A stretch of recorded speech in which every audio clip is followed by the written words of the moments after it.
Bom dia a todos.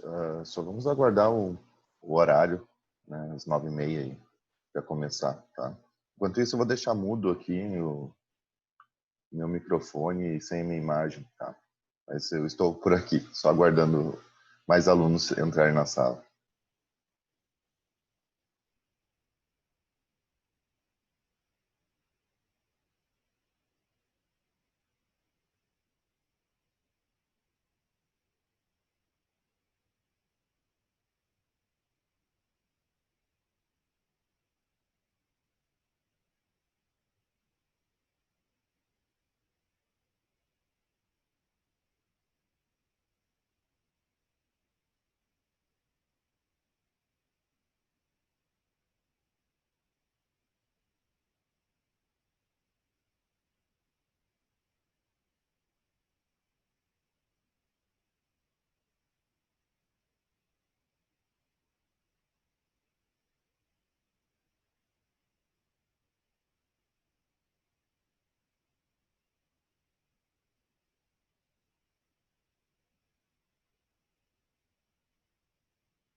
Bom dia a todos.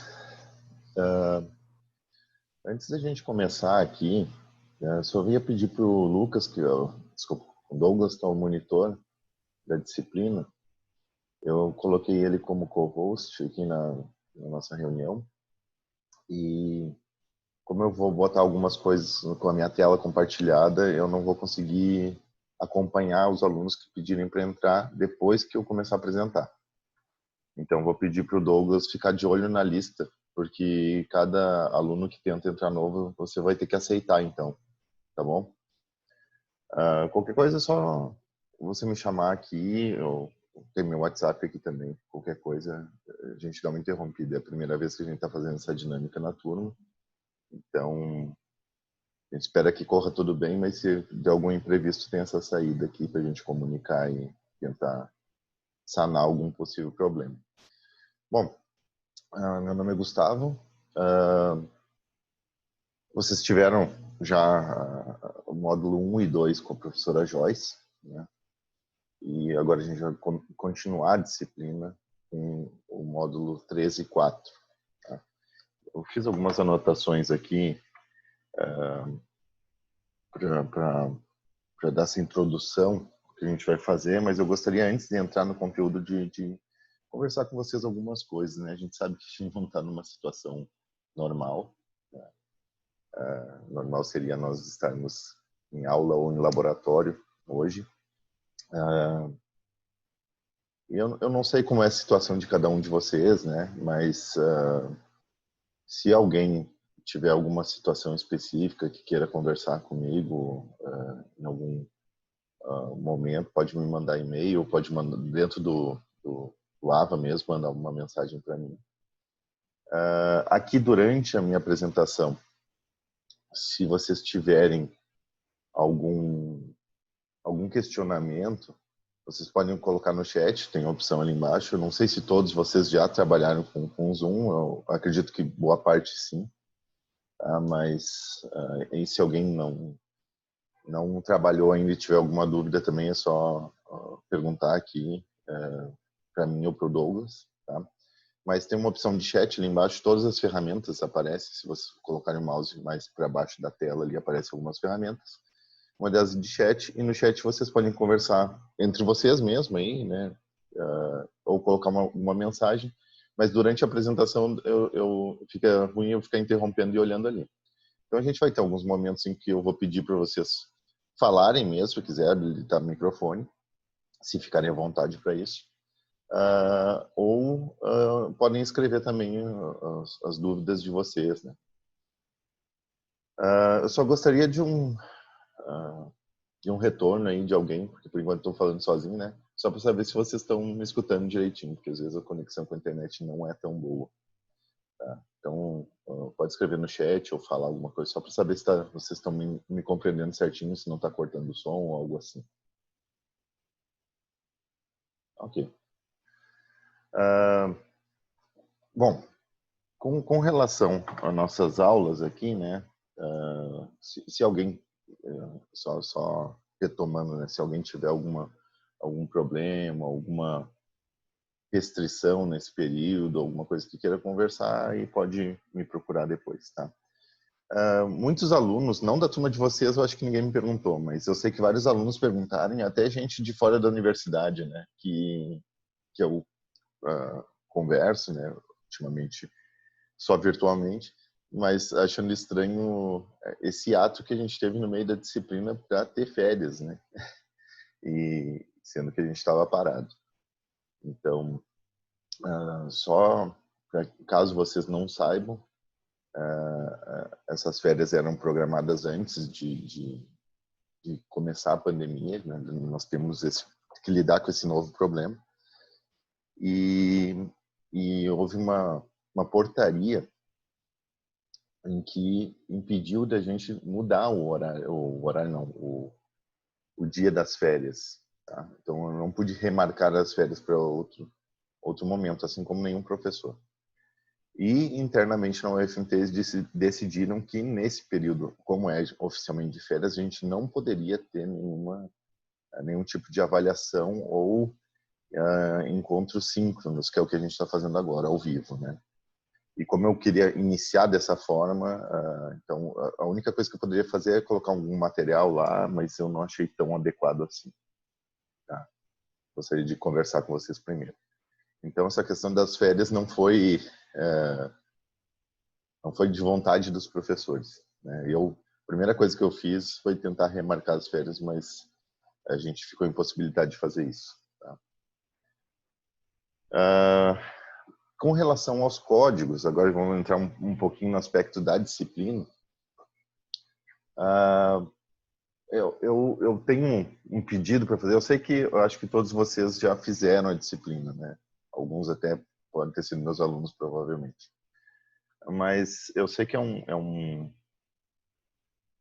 uma questão que a gente normalmente não dá tanta importância, especialmente por parte dos alunos, né? A gente menciona em sala de aula, mas não cobra tanto.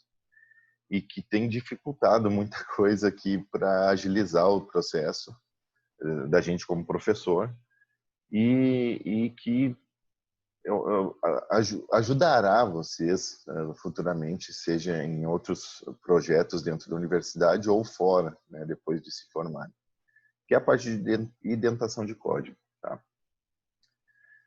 Quando eu inicio a disciplina, eu já inicio, quando a gente faz os primeiros exemplos, né, no laboratório, usando algum editor de código, eu já inicio falando isso e todos os exemplos que eu boto, o código está identado.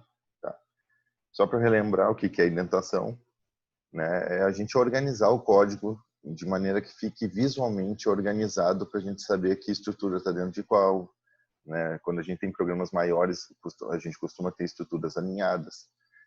Então, por que eu estou falando tudo isso? Tá? Porque essa disciplina, por exemplo, ela é uma disciplina introdutória dentro do curso. Ela é muito importante, embora ela seja fácil de trabalhar. Assim, o conteúdo não é difícil. Vocês saberem os comandos, o que eles fazem, usar, isso não é difícil. Tá? Mas agora vocês vão trabalhar de forma individual, né? Porque é uma disciplina introdutória. Mas no decorrer do curso que vocês estão, certamente vocês vão fazer trabalhos em grupo e depois que saírem da universidade, vocês, certamente, a maioria de vocês vai precisar trabalhar em grupo também, de programação, né? Não é um programador sozinho não faz um sistema grande. Normalmente a gente trabalha em equipes. E se cada um fizer uma organização do código do seu jeito, cada vez que outra pessoa tiver que fazer uma implementação a mais ou tiver que dar uma manutenção no código, fica difícil, porque a pessoa se perde, né? A gente fica com dificuldade de achar. E essa dificuldade eu sinto ao corrigir o trabalho de vocês, muitas vezes, né? Tem pessoas que fazem indentação certinho, outros não. Não existe um padrão exatamente correto para tudo, indentação, não tem uma regra tipo ABNT, assim, de escrita. Mas a gente tem algumas boas práticas que a gente chama. Tá? Então, fiquem prestando atenção nos códigos, nos exemplos que são colocados para vocês, né? Principalmente com estruturas alinhadas. E quando eu for trabalhar alguma coisa mais na prática aqui, eu sempre coloco isso, né, como um dos pontos na hora de programar. Tá? Fora a questão da indentação, agora vamos entrar na parte do conteúdo. Tá? Todos vocês têm acesso lá ao AVA, tem o plano de ensino lá. Né? Eu não vou abrir exatamente o plano de ensino aqui para vocês, porque vocês têm acesso lá. O conteúdo que a gente vai ver daqui para adiante é o módulo 3 e 4. Né? O módulo 3 são estruturas de repetição, aí todas as possíveis. Tá? Vai continuar trabalhando com a linguagem C. E aqui é for, while e do while. Tá? São as três formas básicas de implementação de estruturas de repetição. Então a gente vai ver o que é isso, como utiliza, né? Como fazer essas estruturas ficarem encaixadas uma dentro da outra, né? Quando a gente precisa de um laço dentro do outro, ou trabalhar com um laço de repetição e estruturas condicionais ao mesmo tempo, né? E isso é extremamente comum. E o módulo 4 são estruturas homogêneas. e funções, tá? Então, estruturas homogêneas é quando a gente tem uma variável, vamos dizer assim, que engloba uma sequência de variáveis mais simples, as que vocês têm trabalhado até então. Tá? Que são vetores e matrizes, basicamente. Tá? Sequência de cadeia de caracteres também, né? Mas que é um vetor, só que especificamente com letras. Tá? E depois funções, elas são como se fossem subprogramas. Então a gente divide os problemas em um problema grande em problemas menores e resolve por partes. Então, sei lá, fazer uma analogia com um carro. Tá? Eu posso fazer uma função que é dar partida no carro, outro que é acelerar o carro, outro que é frear o carro. E depois o programa principal tem todas as funções disponíveis. Com todas elas eu consigo dirigir um carro, por exemplo, né? Então, a mesma coisa, quando a gente trabalha com programação, normalmente a gente tenta dividir o problema em problemas menores e cada um desses problemas menores a gente resolve com um programinha pequeno que vai fazer essa resolução, né? Bom, esse seria o conteúdo, tá, para a gente trabalhar. Como serão as dinâmicas das aulas? Tá? As dinâmicas das aulas, eu gostaria de fazer encontros como esse, tá? Em que a gente tem eu vou postar o conteúdo primeiro, diferente dessa aula, que eu queria começar falando com vocês primeiro, até para explicar como as coisas vão se dar. Mas quem já entrou hoje no AVA, já viu lá que tem a apresentação que eu vou fazer para vocês hoje, já está no AVA. Tem um link de um vídeo, do mesmo professor do vídeo que a professora Joyce estava postando, só que eu peguei um link de vídeo que ele colocou no YouTube mesmo. Não é material, como é que eu vou dizer, não é um conteúdo novo, tá? É o mesmo conteúdo que eu vou passar aqui para vocês hoje e é o mesmo conteúdo que está na apresentação que eu disponibilizei para vocês. Só que, às vezes, vocês já viram aqui comigo e ficaram com alguma dúvida e repete lá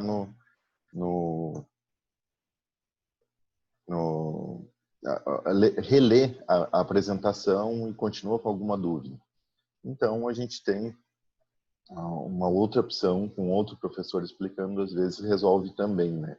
Tem gente que aprende melhor com um professor, o jeito que um professor dele explicar, outros aprendem melhor com outro aprende melhor com texto. Então, para tentar fazer isso funcionar da melhor forma possível, eu estou tentando colocar mais opções. Tá?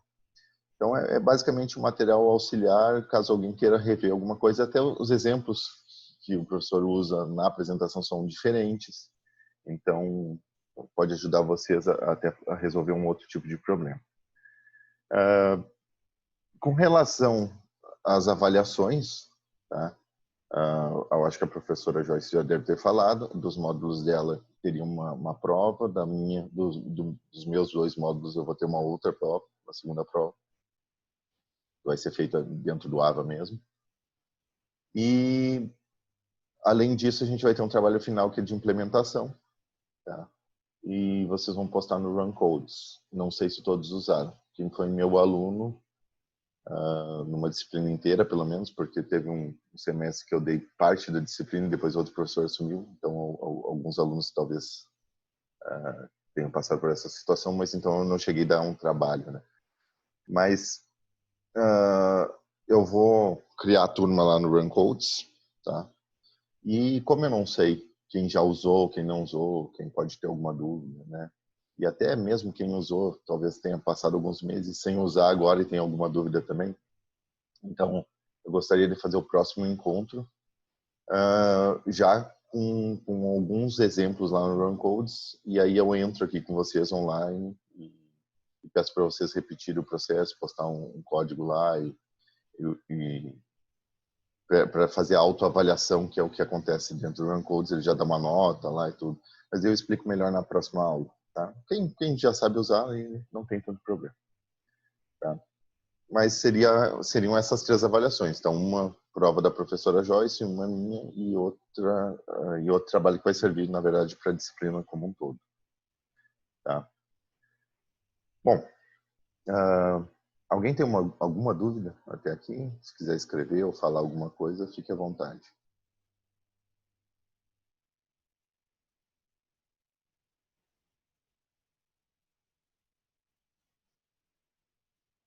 Não? Bom, uma coisa que eu quero conversar com vocês, cheguei a mencionar, né, o conteúdo é fácil, os comandos, aprender a usar é fácil, né, mas como é que é fácil? O professor está me dizendo que é fácil, mas é tão difícil resolver alguns problemas. São coisas diferentes, tá? Lembrando que a gente trabalha com linguagens de programação, tá? Quando você trabalha com linguagens, a disciplina de algoritmos serve para nos dar uma lógica, tá? Mas a gente tem que aplicar essa lógica em alguma linguagem. No caso, nós vamos usar C agora. Tá? Quando você entende a gramática e a semântica de uma linguagem, como todos nós aqui entendemos de português, eu acho, né? Não sei que tem algum estrangeiro que não domine tão bem, mas eu acho que não é o caso. A gente domina o português, né? Ok. Isso é dominar a linguagem, como vocês entenderem todos os programas como funcionam no C. Tá? Se vocês entenderem como cada comando funciona, vocês sabem resolver qualquer problema? Não. Ninguém sabe. Eu não sei, eu tenho anos de experiência e não sei resolver qualquer problema. Tá? Claro que eu já tenho experiência e trabalho com isso há anos, que eu sei resolver uma gama de problemas bem complexos já, mas não dá para dizer que eu sei resolver tudo. Nenhum programador sabe. Tá? Por que isso? Seria como comparar, assim, você sabe em português? Então faz uma redação sobre física quântica. Não sei. Se vocês não entenderem o suficiente do assunto, vocês não vão saber escrever. Pelo menos não ah, algo que faça sentido e que realmente seja acurado. Tá? Aí, você sabe em português, então me escreve um romance. Não é qualquer um que vai conseguir fazer, tá? Porque depende de um domínio, do tipo de problema, no caso, escrever uma história, né? Então, ter domínio da linguagem é diferente de resolver um problema, tá? E é por isso que eu disse para vocês que os comandos são fáceis. O difícil é a gente resolver problemas usando esses comandos e a lógica de programação, dependendo, obviamente, do problema. E aí depende do que vocês têm de experiência.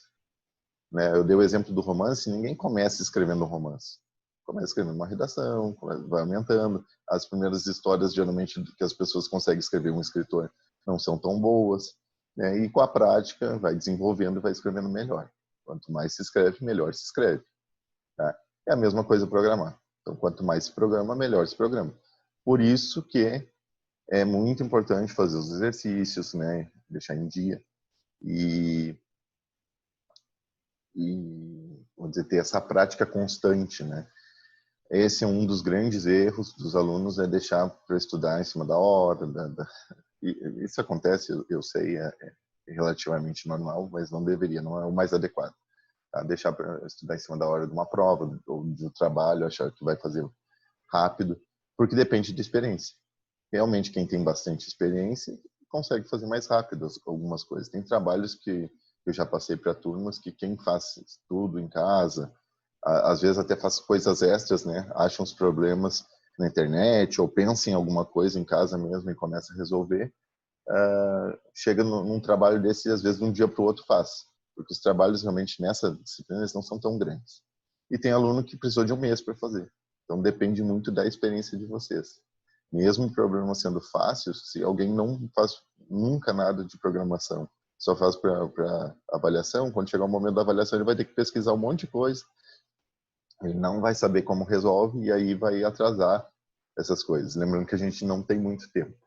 Tá? E aí eu já entro na pergunta do Renan aqui, que fala das datas das provas. Tá?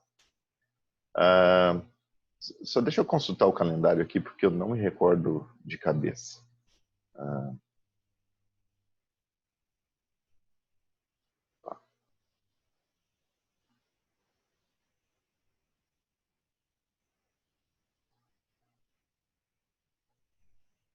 Aqui nós teríamos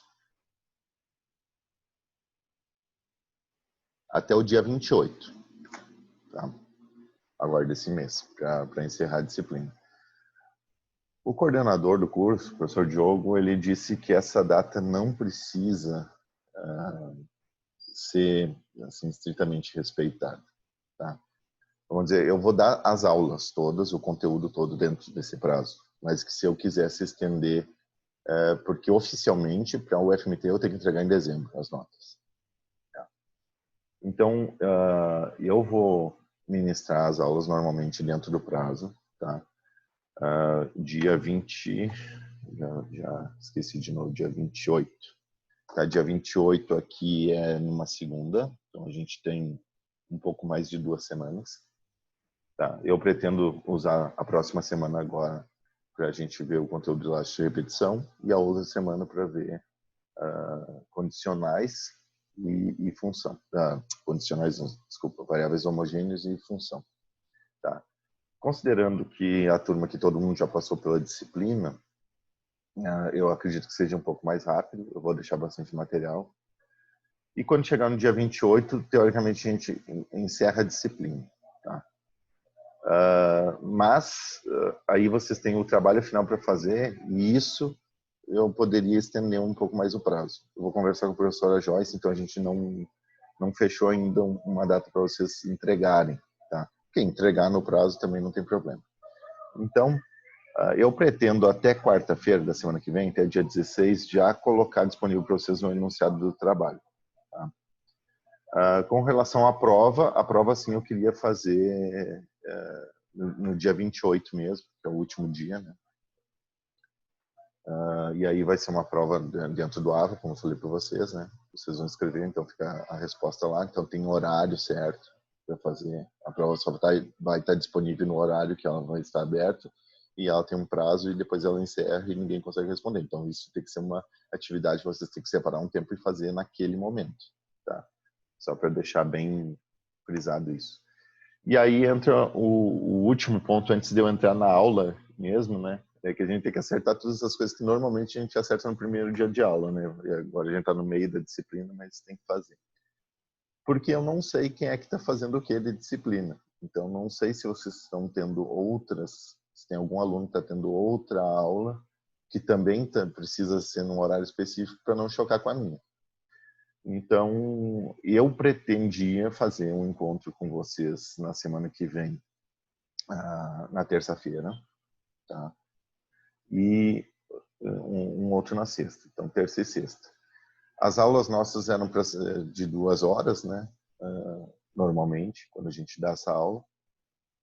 E eu estou fazendo mais curto, até aqui, o Zoom aqui, ele tem um limite de 40 minutos, parece que ele mesmo, durante a pandemia, está liberando isso, embora apareçam alguns avisos, mas a gente vai saber testando. Tá? Não testei isso ainda, porque eu não fiz uma reunião longa ainda com vocês, né? De repente, hoje a gente consegue ver isso, se ele vai encerrar sozinho ou não. Mas, com relação à aula, eu pretendia fazer nesse horário, né, às 9h30 da manhã, fazer essa aula em torno de 40, 50 minutos e depois outra na sexta. Tá? E aí ficaria a aula de terça, né, isso é durante 2 semanas, né? Então, a aula de terça que vem ficaria conteúdo e da sexta é dúvida e resolução de exercício. Tá? Eu boto a resolução, os algoritmos em si, eu coloco no AVA, tá? Dos exercícios que eu passar para vocês, mas de qualquer forma, às vezes você só vê ele pronto, você não consegue entender direito, né? Eu gosto de explicar. Aí essas aulas de sexta não seriam obrigatórias, tá? Na verdade, essa situação de pandemia, a gente não está cobrando frequência também, porque não sabe o aluno naquele dia, se ele, sei lá, a internet caiu, faltou luz, isso já aconteceu comigo aqui. Eu tinha uma reunião e faltou luz, sabe? Então a gente não tem como penalizar os alunos por causa disso, né? Não, nem é o objetivo. Mas eu aconselho fortemente que todos apareçam nesses nossos encontros quando eles forem de conteúdo. E os de sexta-feira ficariam, então, para responder dúvidas. E aí, esse de sexta-feira eu deixo, assim, a gente combina na terça e eu pergunto para vocês se vocês querem na sexta. Se de repente ninguém tiver dúvida, todo mundo estiver fazendo os exercícios normais, sem muito estresse, a gente até não precisa fazer. Mas eu creio, até pelo pouco tempo que a gente tem, que seria bem proveitoso. Então eu estou disponível e faria essa aula. Aí se tiver, sei lá, pelo menos 2, 3 alunos aí que precisem de uma revisão ou querem que eu explique algum exercício, Aí essa aula de sexta seria usada para isso. Tá? E aí, por isso que eu perguntei para vocês, eu não sei como é que estão as outras disciplinas que vocês estão fazendo, por acaso estejam fazendo, para saber qual é a disponibilidade de vocês. Se não tem disponibilidade nesses dias, nesses horários, aí eu posso ver um outro dia e horário para a gente fazer esses encontros, tá? Aí, se alguém tiver alguma restrição, coloca aqui no... Uma restrição assim, né? Que é impossibilidade nem mesmo, né? Que tenha, tá chocando o horário contra outra disciplina, né? Não é preferência, né? Porque senão cada um tem uma e a gente não resolve o problema. Bom, com relação às datas, era isso que eu tinha para falar. Agora vamos para o conteúdo mesmo, esse início, né, do módulo 3.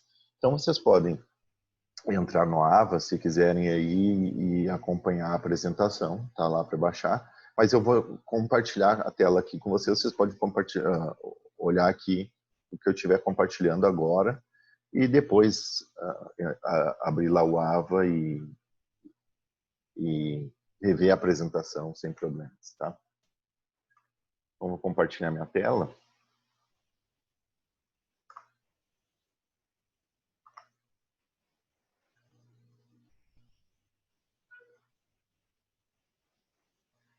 Queria saber se vocês estão enxergando certinho. Se conseguem ler pelo tamanho da apresentação. Tudo certo?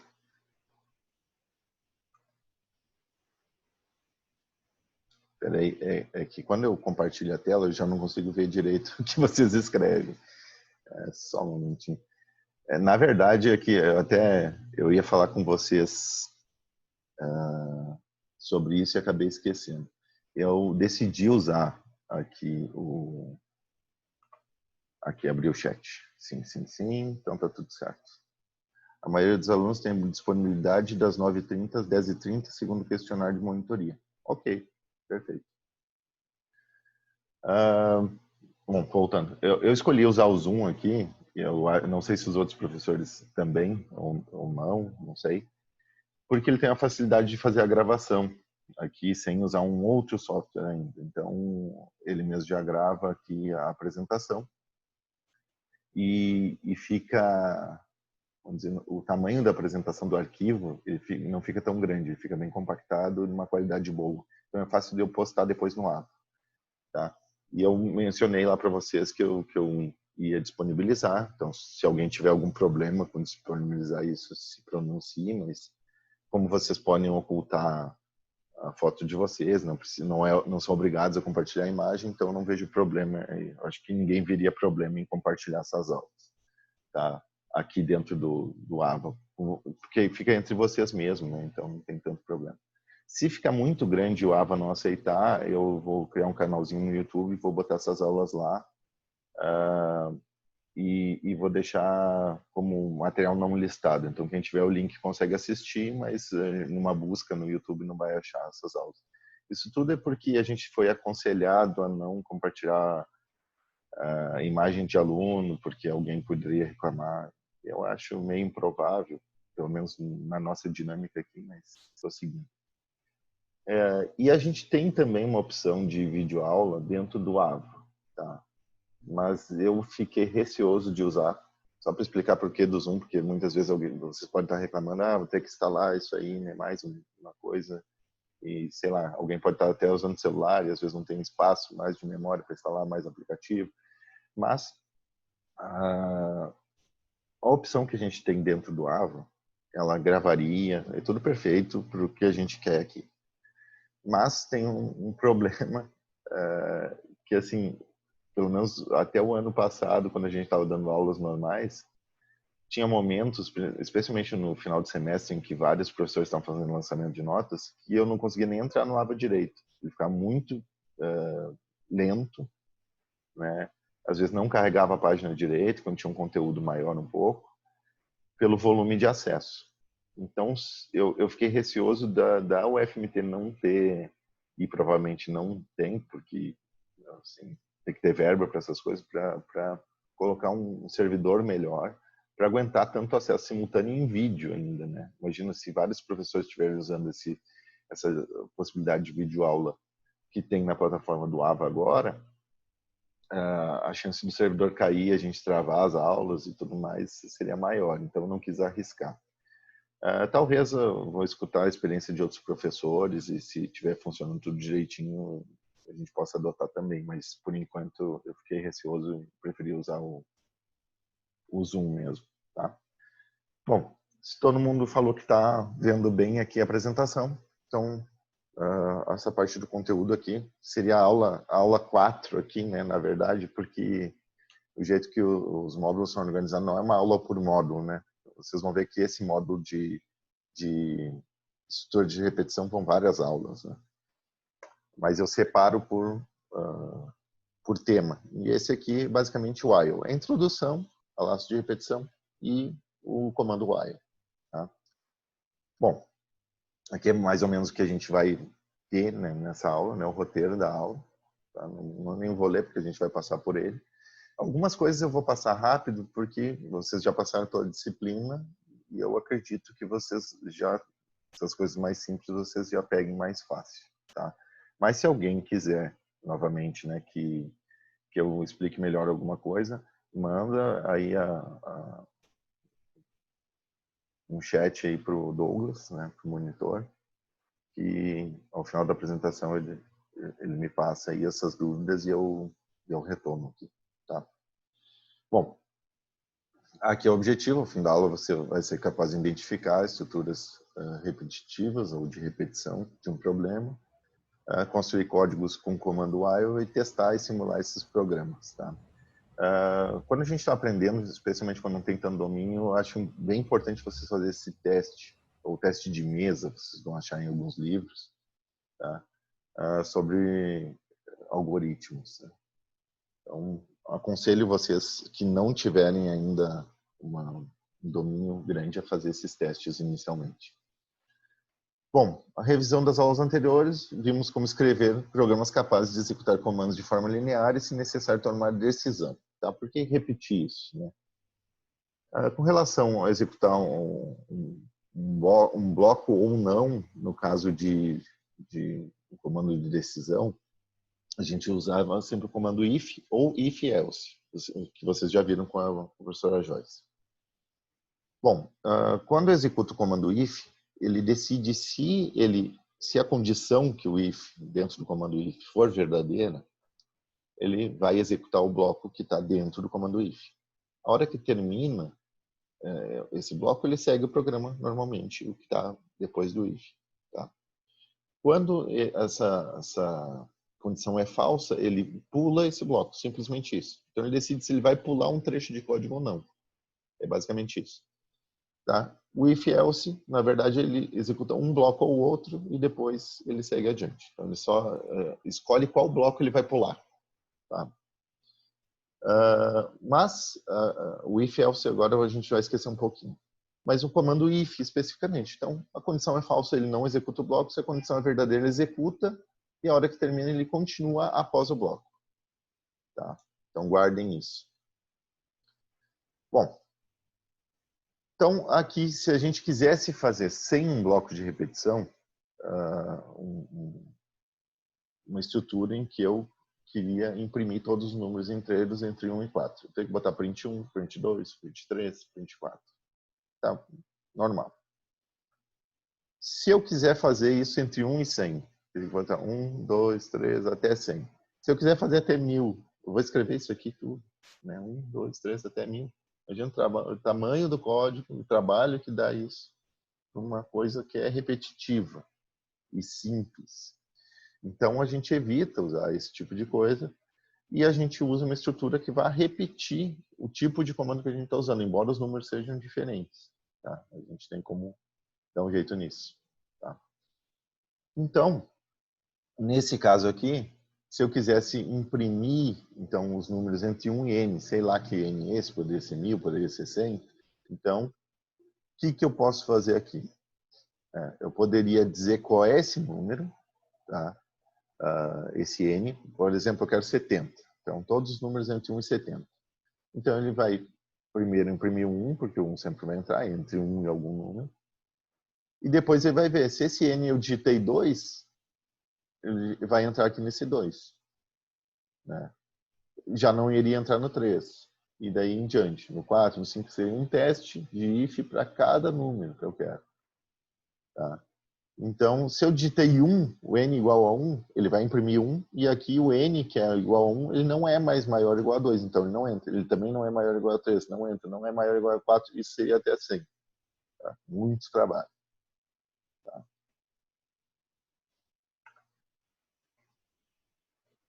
Então, como a gente pode fazer, aqui, eu vou pular esse slide aqui, porque é mais uma explicação quando vocês estiverem vendo isso offline, né, sem a minha presença, mas eu acho que é algo simples.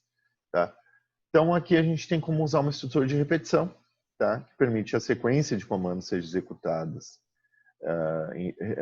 executada repetidas vezes, e cada uma dessas execuções é chamada de iteração. Tá? Não confundir com interação. As duas palavras existem, mas o significado é diferente.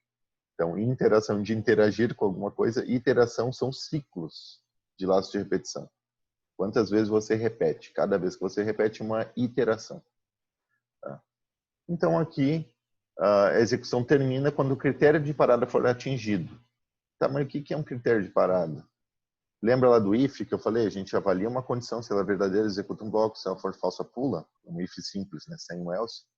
Então, ali dentro, eu boto a minha condição de parada. Também vai ser uma condição para avaliar. Só que aqui, como a gente está trabalhando com laço de repetição, ali vai me dizer quando eu vou parar de repetir. Então, a gente chama de condição de parada, mas é uma condição. A condição assim como a condição do if. Tá? Então, veremos o comando while como implementa uma construção do tipo enquanto faça. Tá? Está em português aqui, mas a gente vai trabalhar depois com o C. Tá? Então, a construção do enquanto aqui, ou enquanto faça, tá? Nessa construção, o critério de parada é testado antes da sequência, assim como o if. Tá? O if a gente testa para saber se executa um bloco ou não. Então, no caso do if, se isso aqui fosse um if, vamos imaginar, eu tenho os comandos antes e os comandos depois, e aqui dentro o if, que é a minha condição. Lembra que o if a gente no fluxograma trabalha exatamente dessa forma. Então não muda o tipo de estrutura aqui, é a mesma. Então losango sempre que tiver uma condição.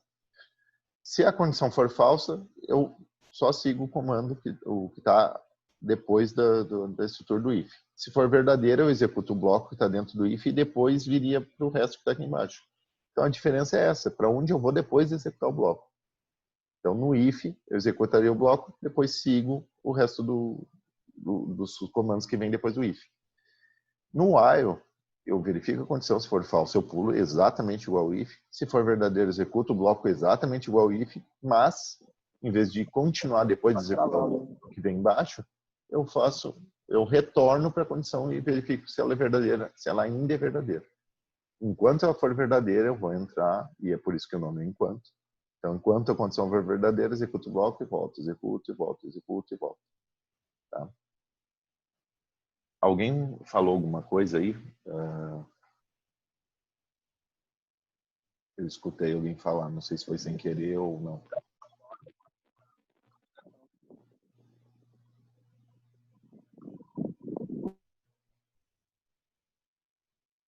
Deu problema no áudio. Eu tô lendo aqui as mensagens, só um momentinho. Tá dando umas travadas.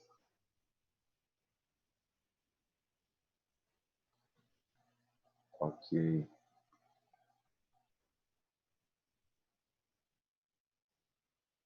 Tá.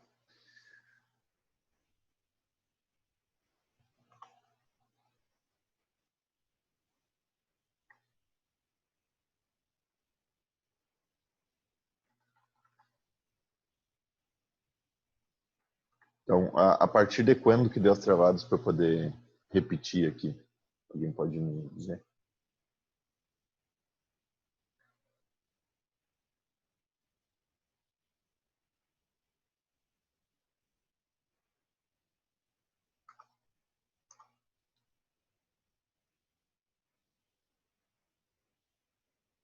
Ah, tá. Aqui do fluxograma mesmo, né?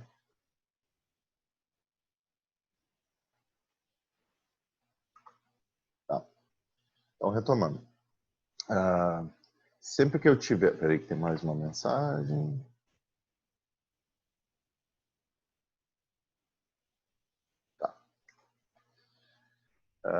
Então, é o que eu estava explicando, a diferença entre o if e o while. Tá? Se isso aqui fosse um if, a gente não tem como saber pelo fluxograma, a gente só sabe porque ele faz a volta. Tá? A diferença de um if e de um while é só essa seta aqui, que aparece aqui em cima. Se fosse um if, ele avalia a condição, se for falso, ele vai para os comandos que estão após o if. E se fosse verdadeiro, ele executa o bloco de comandos dentro do if, e depois essa seta, em vez de retornar, ele viria aqui para baixo. É só essa a diferença. Então ele decide se ele executa ou não esse bloco. Só que após ele executar o bloco, ele sempre vai para o que está depois do if. No while é exatamente igual, executa o bloco caso seja verdadeira, e ele, só que em vez de ir para o resto dos comandos que tem depois do if, ele retorna e avalia a condição de novo. E é por isso que o nome do enquanto é enquanto, né? Porque enquanto a condição for verdadeira, eu executo o bloco e avalio de novo. Executo e avalio, executo e avalio. Sempre que isso aqui for verdadeiro. E ele só vai sair quando isso aqui der falso, e daí não entra mais no bloco e segue os comandos que estão depois do while. Tá? Bom, 3 questões fundamentais para você sempre se pensarem na hora de fazer um laço de repetição. Não só esse laço. Então guardem essas questões para os outros que a gente vai ver depois. Tá? Qual ação deve ser repetida? Então, depende do problema, óbvio, né? Não tem uma resposta agora, tem que pensar no problema. Vocês querem resolver um problema específico, o que vocês vão repetir? No caso do nosso exemplo, era escrever um número na tela, que era uma sequência de 1 até 100, né? Desculpa. Então, o que seria repetido é escrever aquele print em um número, né? É só isso. Em outros problemas mais complexos, a gente pode ter várias coisas aí dentro, bem grandes, inclusive. Não tem limite, né, para o tamanho disso. Quantas vezes a repetição pode ser realizada? Tá? E isso é o que nos dá a condição lá que ele vai avaliar sempre se ele repete ou não. Tá? Então, quantas vezes você quer que essa repetição seja realizada? Então, de novo, no nosso exemplo ali, se é de 1 a 100, era no máximo 100, mas eu poderia botar o N que eu quisesse. Se o meu N for 10, eu vou repetir 10 vezes. Se o meu N for 100, eu vou repetir 100 vezes. Depende do que o usuário colocar como N. Tá? Qual condição pode ser utilizada para representar a repetição? Tá? Então, nesse nosso caso, uma condição que eu poderia utilizar para representar a repetição era qual é o valor atual que eu estou imprimindo. Então, eu vou imprimir um valor de 1 até 100. Então, a minha condição é sempre quanto está valendo essa variável que eu estou imprimindo. Eu vou ter que criar uma variável para isso, que ela vai assumir diferentes valores em uma sequência de valores em cada iteração. Tá? E essa variável eu poderia utilizar como condição. Então, lembre-se que um algoritmo deve sempre terminar. Tá? A condição projetada deve deixar de ser verdadeira em algum momento. E por isso a ação deve alterar a variáveis envolvidas na condição de parada. Tá? Por que eu botei isso como importante? Porque é um dos erros mais frequentes. Tá? Então, são 2 erros bem frequentes. Um é a gente nunca entrar na condição, nunca entrar no if, em momento nenhum. E outro, a gente não sair do if. Tá? Não entrar no if, o programa não vai fazer o que vocês querem que faça. Tá? O que é ruim. Vocês estão tentando fazer uma coisa e não vai fazer. Tá? Mas não sair é pior ainda. Por quê? Porque se vocês pensarem na definição de algoritmos, é uma sequência de passos finita. Se ele não sai, é porque ele entrou num loop infinito, a gente chama. Ou seja, nem dá para considerar que é um algoritmo. Se ele entrou no loop infinito, a gente não pode considerar que o que foi programado foi um algoritmo. Então, isso é importante. Então, aqui, a construção, tá? Vamos refletir novamente sobre o problema de imprimir os números inteiros de 1 a 100. Tá? É o exemplo que a gente tem usado. Qual ação deve ser executada? A impressão de números entre 1 e 100. A ideia é que uma variável, por exemplo, o i, possa representar os números. Iniciar o i com valor 1 e incrementar o i repetidamente até ele chegar no 100. Quantas vezes a ação deve ser repetida? 100 vezes, no caso de eu querer ter 100. E qual a condição deve ser usada para representar a repetição? Aqui, como a variável i indica quantas repetições foram executadas, podemos utilizá-la diretamente como condição de parada, né? Então, é só a gente verificar se esse i ainda é menor ou igual a 100. A hora que ele for maior do que 100, essa condição para de ser verdadeira. E aí ele sai do loop. Então, aqui, de novo, a gente tem a construção com fluxograma, como a gente poderia fazer isso. Tá? Então, tem algumas linhas de código aqui que são ignoradas, né, no problema, aqui outras depois. O que importa é esse miolo aqui. Tá? Então, eu começo com a minha variável valendo 1. Tá? E aí eu verifico. A minha variável i é menor ou igual a 100? Bom, se ela vale 1, ela é menor ou igual a 100. Então, eu escrevo na tela o valor dela, que é 1. Isso é verdadeiro. E eu falei para vocês do laço infinito, né? Uma das loop infinito aqui, uma das formas mais comuns é a gente esquecer isso aqui. Porque se vocês pensarem naquelas questões, né? O que eu quero repetir? Eu quero repetir que ele escreva isso. Isso aqui eu não quero repetir. Não faz parte das coisas que eu quero repetir no código. Mas se eu não colocar isso aqui, eu não saio do loop. Porque daí eu nunca vou alterar o i. Então o i vai valer 1. 1 é menor ou igual a 100, ou é verdadeiro, ele imprime. Se a minha seta voltasse daqui, eu não mudei o valor de 1. Então, i continua sendo 1, que é menor que 100, imprimo 1 de novo. Volto para cá. 1 é menor que 100, verdadeiro, imprimo 1 de novo. Isso aqui vai ser infinito. Nunca vai parar. E quando vocês mandarem rodar, ele vai aparecer uma lista de 1s infinita, ele só vai parar se vocês abortarem o programa. Tá? Então, aqui é uma maneira de eu mudar. Então, lembrem aqui, ó, vou voltar.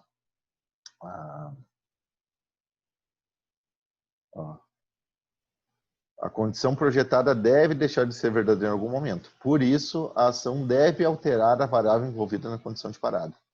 Então, sempre que vocês forem programar, dentro do bloco, tem que ter algo que mude os valores que vocês têm na condição. Tá? Se vocês não mudarem, a condição sempre vai ser a mesma que era do início. Tá? Então, isso é importante. Aqui, no caso, está mudando. Vou imprimir a primeira vez o valor i, que é 1. Aí o i passa a valer o que valia o i, mais o valor de 1. Então, incrementei o i, é o que a gente chama. Tá? E aí, o i vai passar a valer 2. Ele era 1, passa a valer 2. 2 é menor que 100? É. Então, eu escrevo 2. O i passa a valer 3. 3 é menor ou igual a 100? É. Então, eu escrevo 3. O i passa a valer 4. Até o momento que ele chegar em 99. 99 é menor ou igual a 100? Sim. Escrevo 99. O i passa a valer 100. 100 é menor ou igual a 100? Verdadeiro ainda. Escrevo 100. O i passa a valer 101. Volto para a condição. 101 é menor ou igual a 100? Não é mais. Se não é mais, eu não executo o bloco. Eu vou pular e vou ir para o que está abaixo do while. Tá? Bom. Aqui, então, o protótipo do nosso comando, como ele funciona, né? Aqui sem ainda as atribuições do nosso problema, só com a estrutura do próprio comando.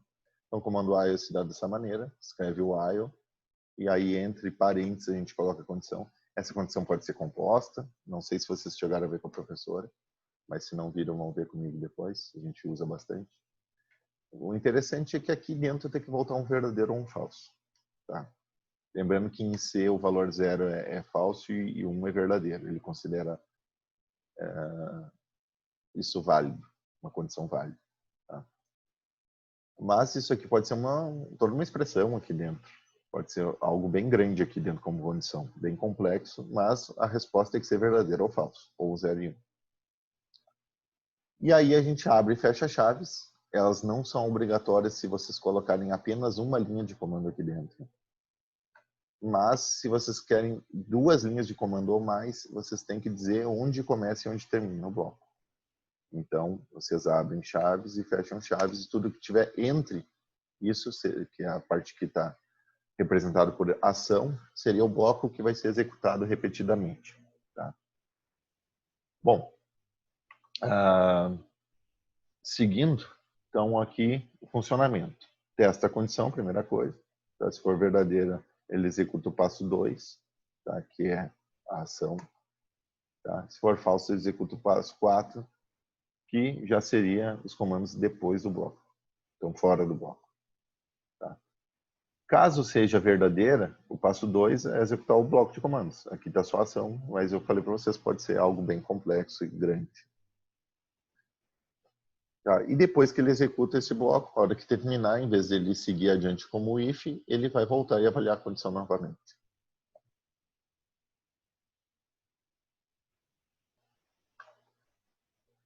Então, aqui, já aplicando no nosso exemplo, imprimindo 100 primeiros números inteiros, né?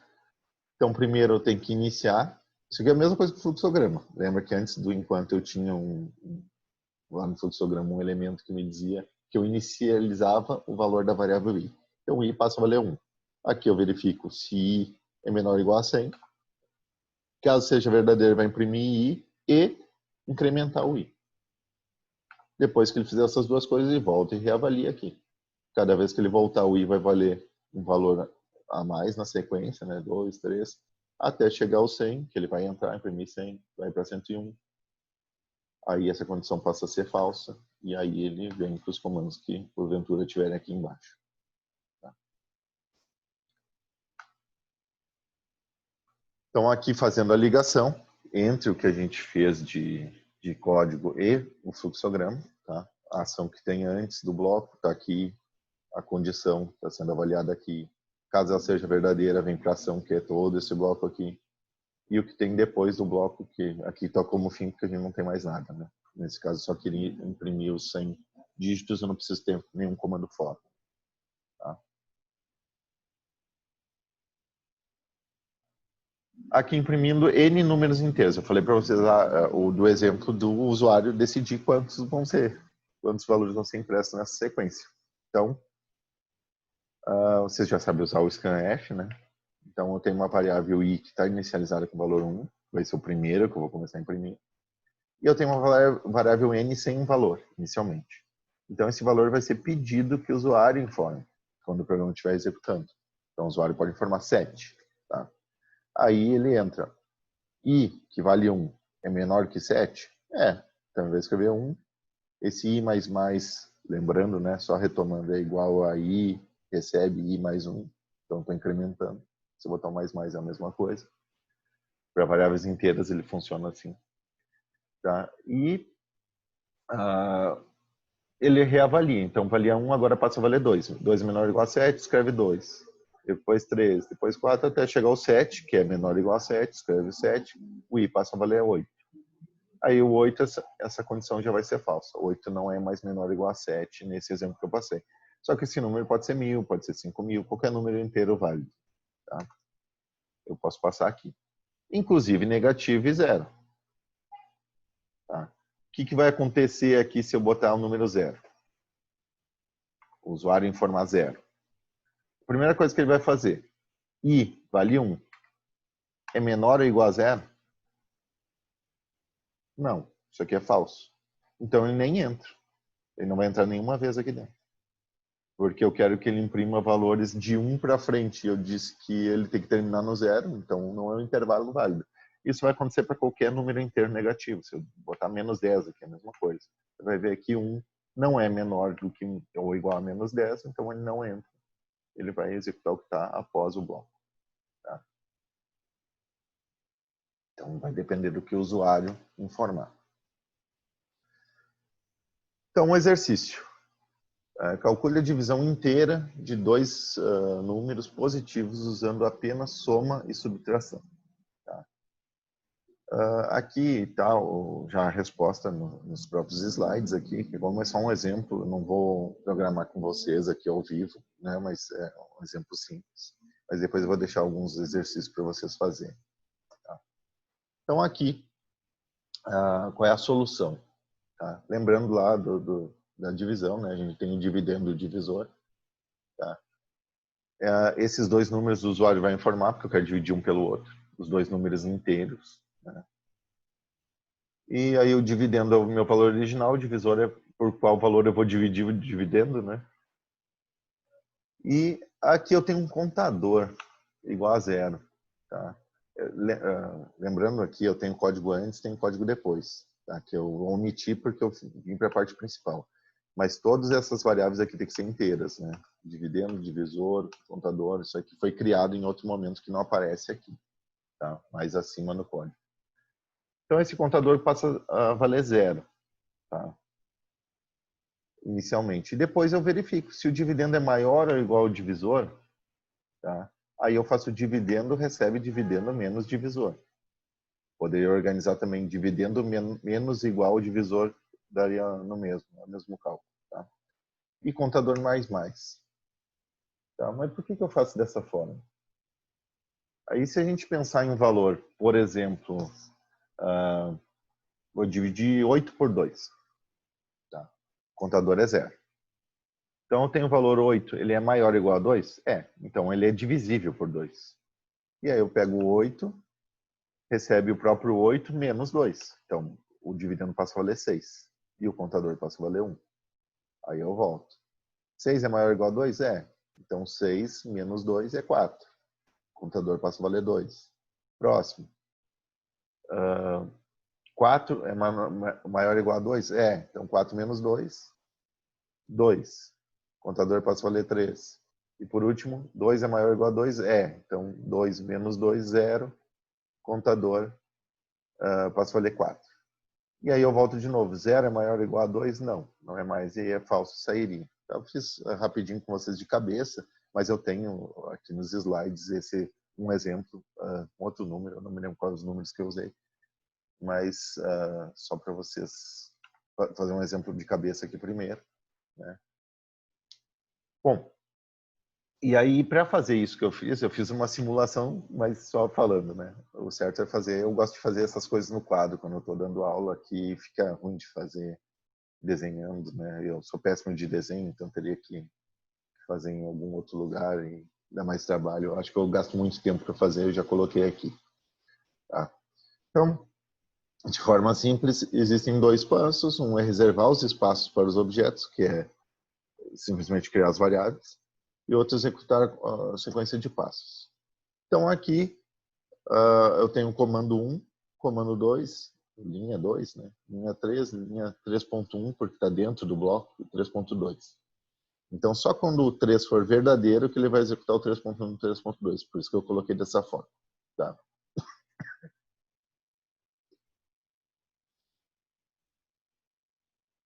Então reservando os espaços para as variáveis. Então eu tenho aqui na primeira linha os valores que o usuário colocou. Eu assumi que nesse exemplo aqui é 21 e eu estou querendo dividir por 7.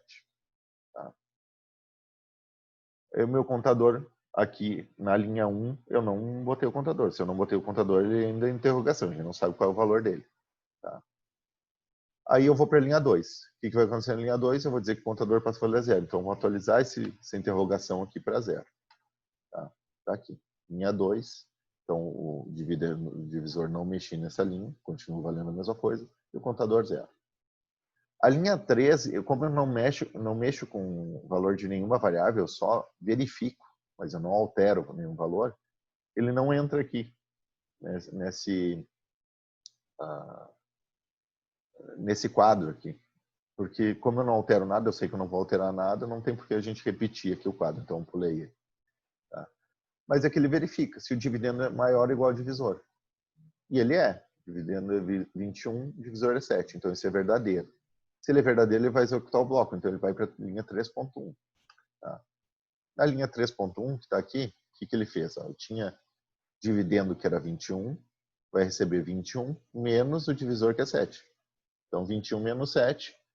Aí ele vai fazer a alteração no dividendo. É o único que ele está alterando nessa linha 3.1. Tá? E ele passa a valer 14, 21 menos 7. E aí ele vai para a linha 3.2, obrigatoriamente. Ele vai executar todas as linhas do bloco. Tá? Então, na linha 3.2, o contador que era 0, ele vai passar a valer 0 mais 1. Né? Esse mais incrementa em uma unidade. Então, o contador passa a valer 1. Tá aqui. Linha 3.2, contador passa a valer 1. Terminou esse bloco, o que ele vai fazer? Ele vai voltar para a linha 3. que a gente já sabe que não vai entrar na tabela porque a linha 3 não altera valor nenhum. Mas ele vai fazer essa comparação de novo. Então, vai pegar o dividendo. Quanto vale? 14. Divisor 7.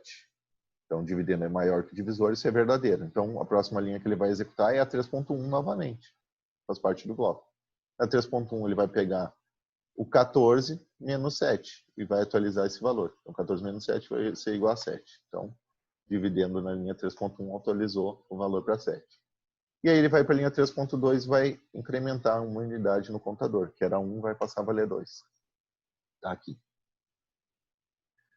Aí quando ele termina esse bloco, ele volta e avalia novamente. Dividendo é 7, divisor é 7. Né? Então dividendo é maior ou igual ao divisor. No caso ele é igual. Então isso aqui é verdadeiro. Então, vai para a linha 3.1 de novo. Linha 3.1, o que ele faz? Vai atualizar o dividendo, fazendo com que o valor do dividendo seja menos o valor do divisor. Vai armazenar no dividendo. Então 7 menos 7 é 0. Linha 3.1 vai atualizar para 0 o dividendo. E a linha 3.2 agora incrementa o contador de novo. Tá? Então o contador era 2, vai passar a ser 3. Tá aqui. Terminou o bloco, volta de novo. Aqui na linha 3. Tá? Dividendo, que é 0, é maior ou igual a divisor, que é 7? Agora isso é falso. Ele não é maior ou igual, ele é menor, né?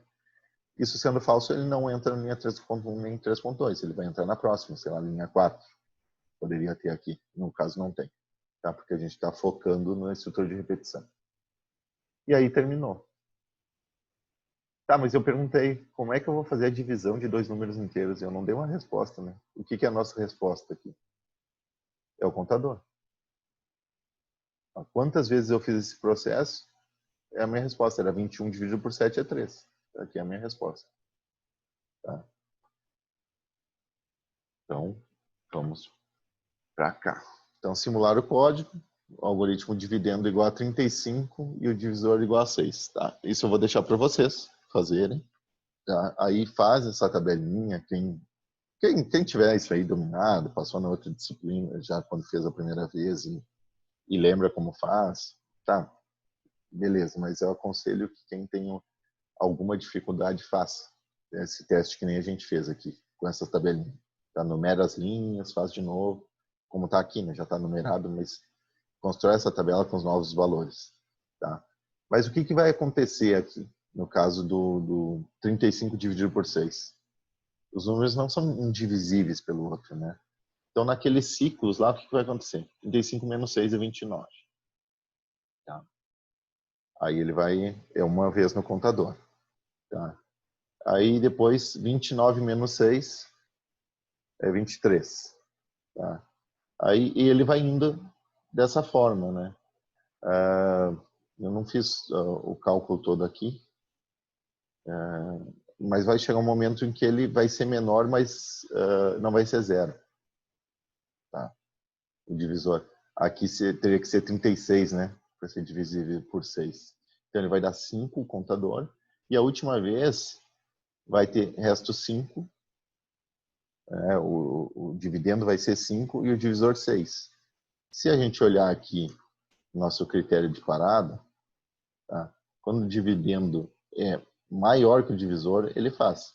Quando o dividendo for 5 e o divisor for 6, isso aqui é falso. Então sai fora. O contador vai estar valendo 5. 5 vezes 6 é 30, né?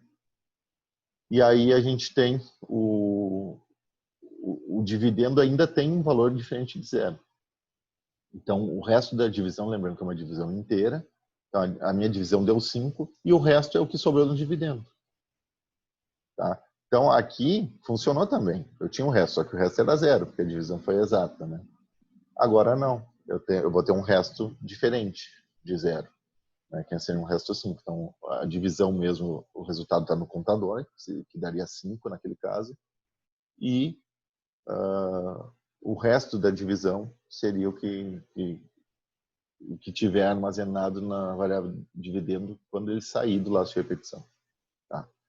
Façam uma tabelinha, construam aí para exercitar isso. Tá? Depois, né? Não no momento da aula aqui, vou deixar para vocês fazerem. E aqui o programa completo. Tá? Eu falei, não botei tudo que está escrito, não tinha toda a função, porque a gente estava focando no no laço de repetição. Mas aqui tem um programa funcional. Então, se vocês copiarem todo esse código e colocarem lá no CodeBlocks, que é o que a gente normalmente usa na disciplina, ele já vai rodar. Tá? Alguns comentários já aqui para ajudar.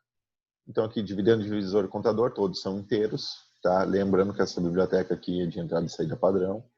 Então, eu sempre incluo ela nos programas em C. Tá? Função principal, começa e termina aqui. Isso aqui já é um bloco, né? Se eu colocar alguma coisa depois da função principal, teoricamente, a não ser que seja uma função e eu chame aqui dentro, ela não vai ser executada. Tá? Então, aqui, depois de ele criar essas variáveis, ele vai ler o valor dividendo divisor, essa parte já está lá, é essa parte que eu mostrei aqui para vocês nos slides anteriores. Tá? Vai fazer o contador valer zero, vai fazer todo o laço de repetição que faz efetivamente a minha divisão. E mostrar o resultado, ele vai mostrar o resultado do contador. Se eu quiser, eu posso mostrar o resto da divisão também, é só botar uma outra linha, printf aqui com o valor do dividendo, tá? Como o resto da divisão. Bom, casos especiais do while. Eu falei para vocês que a gente comete dois erros, né? Um é o while a gente nunca entrar no laço de repetição, quando deveria entrar, né? E o outro a gente nunca sair. Então aqui um caso bem simples da gente nunca entrar no laço. Eu tenho uma variável, não importa o valor nem o tipo dela, né? Vamos supor que é uma variável do tipo caractere e eu botei a letra X. Tá? E aqui a mesma variável. Se é a mesma, elas são iguais. Só que essa condição, para ela ser verdadeira, ela tem que ser diferente um do outro. Mas nunca vai ser diferente porque é a mesma variável, né? Então, A nunca vai ser diferente de A. Então, isso aqui é falso. Ou seja, ele nunca vai executar isso aqui. Tá? Então, isso aqui é um laço inútil. Esse comando aqui não existe, né? Ele não vai fazer nada nunca. Porque ele nunca vai entrar, então não tem porque ele está no programa. Tá? Às vezes, com condições mais complexas, a gente pode se enganar e fazer com que o resultado da condição entre numa situação dessas, né? Então, por isso que está um exemplo mais simples, mas é importante. Tá? Então, nunca entra. E nesse caso aqui, ele nunca sai, porque a variável é igual a ela mesma. Tá? Então, como eu estou comparando para ver se ela é igual a ela, se A é igual a A, não importa o tipo, né? Isso aqui vai ser sempre verdadeiro. Então, ele vai sempre entrar, atualizar o valor de A, só que quando ele atualizar, aqui é uma variável inteira, né? Aqui também é. Tá? Uma variável inteira. Vamos dizer que o valor de A é 10. Então, 10 é igual a 10 é verdadeiro. Aí eu incremento e o A passa a valer 11. Eu volto para cá e testo. 11 é igual a 11? É.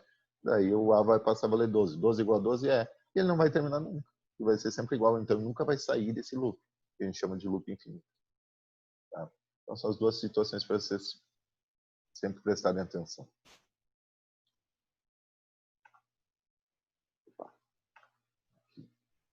Aqui acontece quando o programa de divisão, quando o dividendo é menor do que o divisor. Tá? Então, nesse nosso programa aqui, vou voltar. O que acontece quando eu informar um dividendo menor do que o divisor? Então, eu quero dividir 7 por 10. Tá? Então, dividendo é 7, divisor é 10. Contador é 0. O que vai acontecer aqui? Então, se 7 é maior ou igual a 10, não. Então, ele não vai entrar. Tá? E aí ele vai mostrar o resultado da divisão, que é 0. Claro, 7 dividido por 10 é 0. E tem um resto que é o próprio 7. Eu disse, se a gente colocar mais uma linha aqui, exibindo o resto da divisão como o valor do dividendo, então já estaria tudo certo. Porque não é um valor divisível pelo outro. Só um momentinho que tem uma chat aqui. Travando.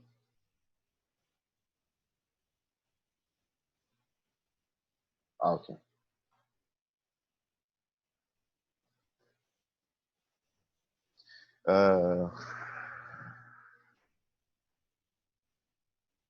Tá. Eu vou pedir um favor para vocês, o Douglas principalmente, quando alguém disser que está travando, porque eu não consigo acompanhar o chat aqui compartilhando tela, não acompanho direito. Se alguém disser que está travando e você perceber que está travando, liga o áudio e me avisa. Senão eu continuo dando aula. Agora o que eu vi já faz tempo que alguém falou que estava travando. Então. esse ponto que ele comentou fora de trava. Foi uma Oi? travadinha. Não consegui compreender. Só deu uma travadinha só, depois que ele Não, eu estou dizendo se deu uma começar a travar, travada. se começar a travar meio forte, liga o áudio e avisa aqui, porque senão não vejo. Tá. Bom, casos especiais já foram, então. E aqui os exercícios para vocês fazerem, tá? Então faça um programa que lê um número n e imprime usando a soma, o resultado da soma, desculpa. Tá? Então ele vai começar com 1, a mesma coisa que o outro, né? Era de 1 a 100. Então se eu fizer de 1 a 100 aqui também, só a diferença, em vez de eu mostrar na tela o valor 1, 2, 3, sequência até o 100, eu quero que vocês façam a soma deles. Então se for 100 vai ser 1, mais 2, mais 3, mais 4, mais 5 até o mais 100, e aí o resultado disso tudo vocês mostram. Tá? Não precisa ser 100, estou dando um exemplo. Pode ser 1 a 7, o n igual a 7. Então, começa em 1, mais 2, mais 3, mais 4, mais 5, mais 6, mais 7. Isso tudo somado é a minha resposta para mostrar na tela. Tá? Então, seria um somatório desses números. Faça um programa que lê um número n e imprime o fatorial de n. Tá? A gente tem outras formas de fazer isso depois com função e tal, mas é bem fácil de fazer com laço de repetição também. Lembrando, se vocês por acaso não lembram como é que é o fatorial, em vez de ser uma soma que nem o outro, ele é uma multiplicação.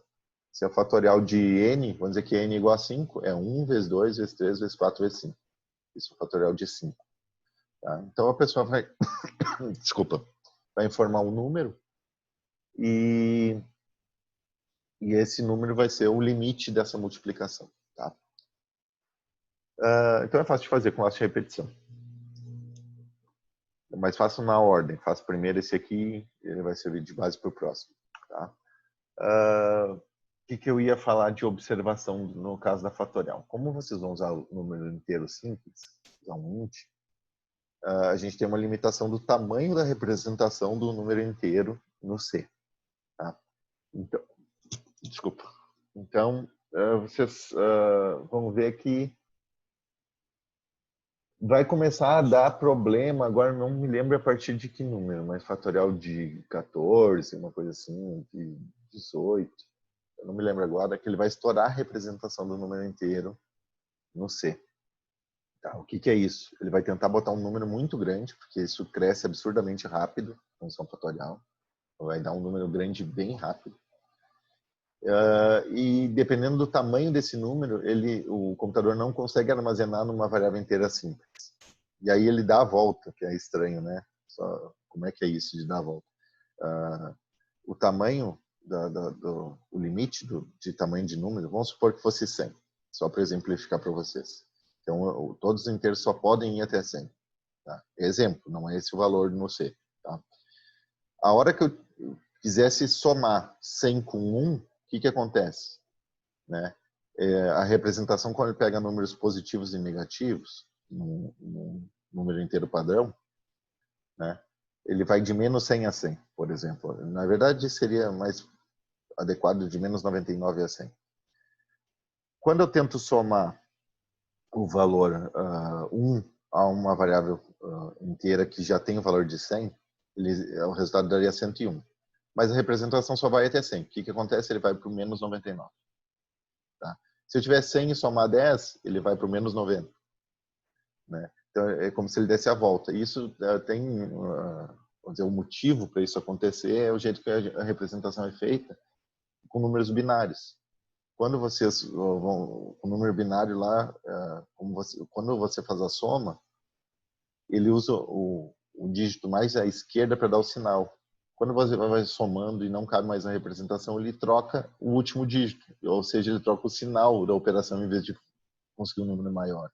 Mas é um limite de como as variáveis são implementadas dentro do C. Tá? Então, o cálculo vai funcionar, mas vai começar a dar uns valores que não condizem com a operação que a gente quer fazer. Tá? Mas é normal. Então, funcionando o programa com valores até 10 ali, vocês vão ver que está funcionando, está tudo ok, mesmo que depois com números maiores a resposta não seja adequada. O que importa para a gente é a lógica. Então, se ele funcionar com valores até 10, a lógica está certa. Tá? E vocês podem comparar isso numa calculadora, né? Qualquer calculadora tem fatorial. Se botar fatorial de um número no Google, ele vai aparecer o resultado. Então é bem fácil de vocês saberem se o programa de vocês está certo ou não. Depois faça um programa que lê dois números inteiros, n e a, e imprime o resultado de a elevado a n. Tá? Esse é um pouquinho mais chatinho de fazer. Não é difícil, né? Mas tem que pensar um pouquinho mais no problema. Mas também vou deixar para vocês. Tá? Eu vou colocar a resposta... Vou dar um tempo para vocês fazerem. Eu vou botar na segunda-feira a resposta lá no AVA, desses programas aqui. E, como eu tinha dito para vocês, a gente faz um novo encontro na terça-feira, no mesmo horário, 9h30.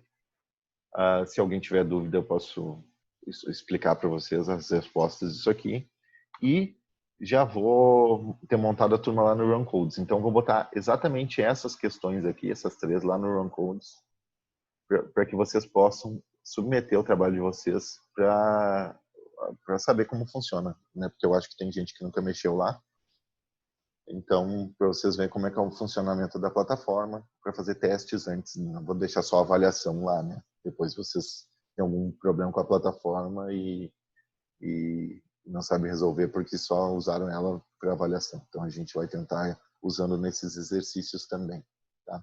Então, vou colocar lá e na terça-feira, então, eu vou botar as respostas já na segunda, mas na terça-feira, então, a gente faz o encontro e a gente vai dar uma...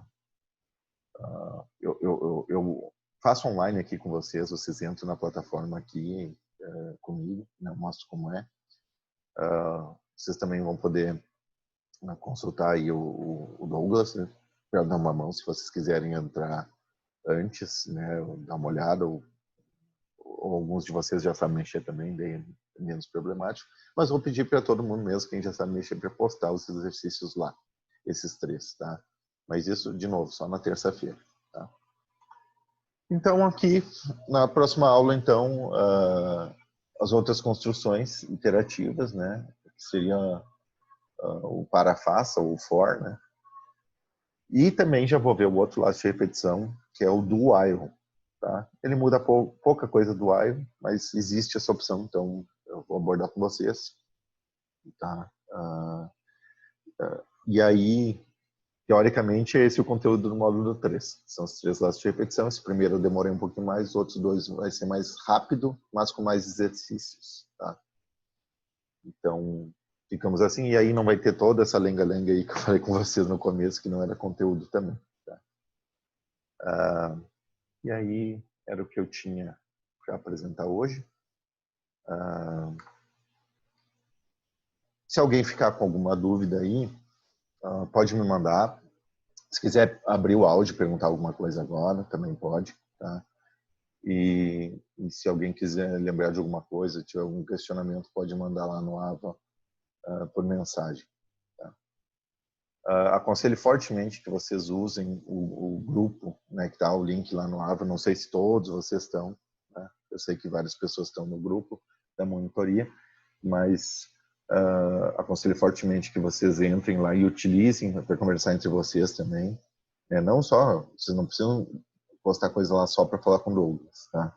Às vezes, entre vocês mesmo, né, um tem alguma dúvida, uma sugestão de estudo, aí já pode passar para o outro, tá? Eu sei que a nossa biblioteca não está funcionando, a gente tem muitos alunos que nem estão em Cuiabá, né? Eu mesmo não estou em Cuiabá agora. Então, a gente não tem os livros, embora a gente tenha a bibliografia ali, mas vários deles vocês conseguem encontrar na internet. E, na verdade, esse conteúdo que a gente está vendo nessa disciplina faz bastante tempo que ele é dado nos cursos, né? Porque a parte de lógica não muda. É como, sei lá, tentar mudar a trigonometria, né? Foi inventado há tanto tempo, mas continua sendo útil da mesma forma, não mudou nada. Então, a mesma coisa aqui para a gente. E como é um conteúdo que não muda, né? Porque a da lógica de programação é a base da programação, e já faz tempo que existe, tem bastante material na internet. Então, esse vídeo que eu coloquei lá para vocês, para dar uma ajudada, foi um que o professor que montou o vídeo, ele disponibiliza. Tem um recadinho no vídeo dele que ele autoriza a utilizar o vídeo, né? Porque tem questões de direitos autorais. Então, esse vídeo dele pode ser utilizado por outras pessoas, então a gente não infringe regra nenhuma, mas desculpa,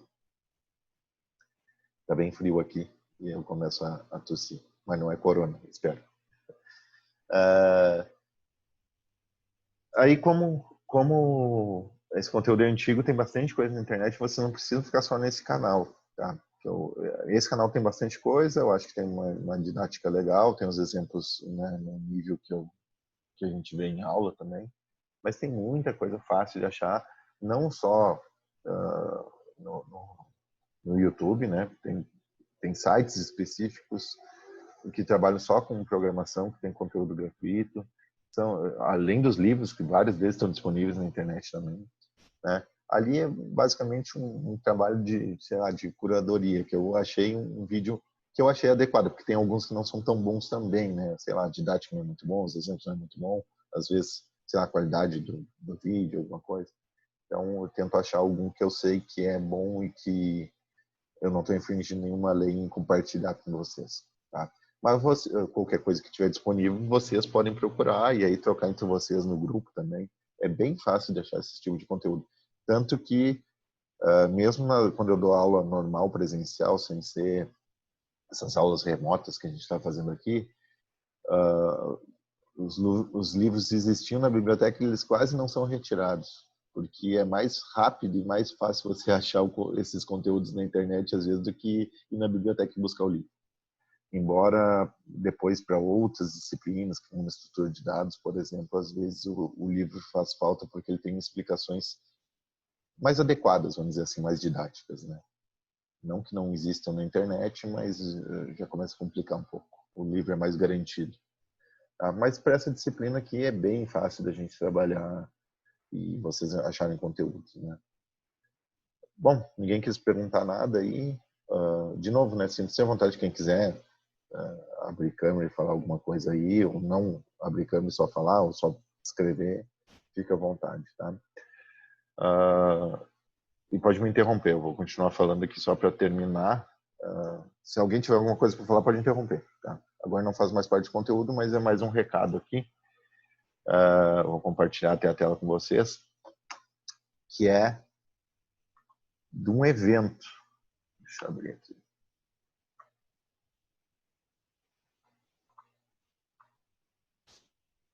Aqui. Tá? É um evento que era para acontecer presencialmente aqui em Cuiabá. O site é esse aqui. Tá? Até vou colocar no chat.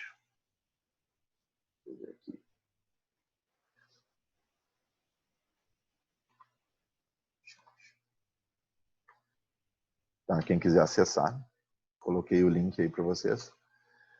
Mas é um evento que estava programado para acontecer em Cuiabá, né? Oficialmente ele é em Cuiabá, mas vai ser totalmente online devido à pandemia, né? Então, é uma oportunidade até para quem não está em Cuiabá, sei que alguns alunos não estão, de poder participar. Tá? É um evento oficial da Sociedade Brasileira da Computação. Dentro dele existem vários eventos base, né? Então, não vou ler todos aqui, vocês entram lá depois para dar uma olhada. Tem a programação, tem as inscrições certinho. Tá? Seminário integrado de software e hardware, tá? Jornada de atualização informática, concurso de teses e dissertações. Aqui são temas mais amplos, né? Seminário de computação e mercado, né? Mercado de trabalho, e assim por diante. Então, tem vários eventos aqui que entram dentro desse grande evento, né? São eventos menores. E tem os eventos satélites que a gente chama, às vezes tem algumas competições, eu não tentei me passar o material aqui há pouco, pediu para eu divulgar, eu estou divulgando. Tá? Então, tem vários eventos satélites, o Encontro Nacional de Computação de Institutos Federais, né? Geralmente tem bastante coisa, maratona de programação, né? Escola de maratona de programação, simpósio de computação ubíqua e pervasiva e assim vai. Então tem bastante coisa interessante, para vocês olharem, né? Se quiserem participar, tem os valores aqui. Como vocês são alunos, né? Os valores não são altos, dependendo de quando vocês fizerem a inscrição, mas os valores não são muito altos. Então, quem não tiver com tão atarefado, porque depende das disciplinas que vocês estão fazendo e de outras coisas na vida da gente, né? Então, eu acho que é uma oportunidade legal, não só de prestigiar um evento que está sendo organizado, né, aqui em conjunto com a UFMT, não é só o UFMT, mas a UFMT também, como vocês mesmos ter alguns conteúdos interessantes, poderem participar desse evento aí, é bem interessante mesmo, tá? Então fica o recado aí para vocês. Eu acho que para hoje era isso, tá? Hoje, como eu disse, eu me alonguei bem mais. As outras aulas eu pretendo fazer aí em torno de meia hora, 40 minutos. Né? Claro que depende da demanda das dúvidas, né? Principalmente na aula de dúvidas, mas o meu intuito é esse, tá? Então, ninguém perguntou nada, eu vou encerrando por aqui. Um abraço para todos aí e qualquer dúvida, entre em contato no grupo lá com o Douglas ou me envie mensagem lá no Ava. E eu já vou colocar as outras aulas do resto do conteúdo desse módulo, pelo menos agora no final de semana. Alguém abriu o microfone e quer falar? Não? Então tá. Até mais, pessoal.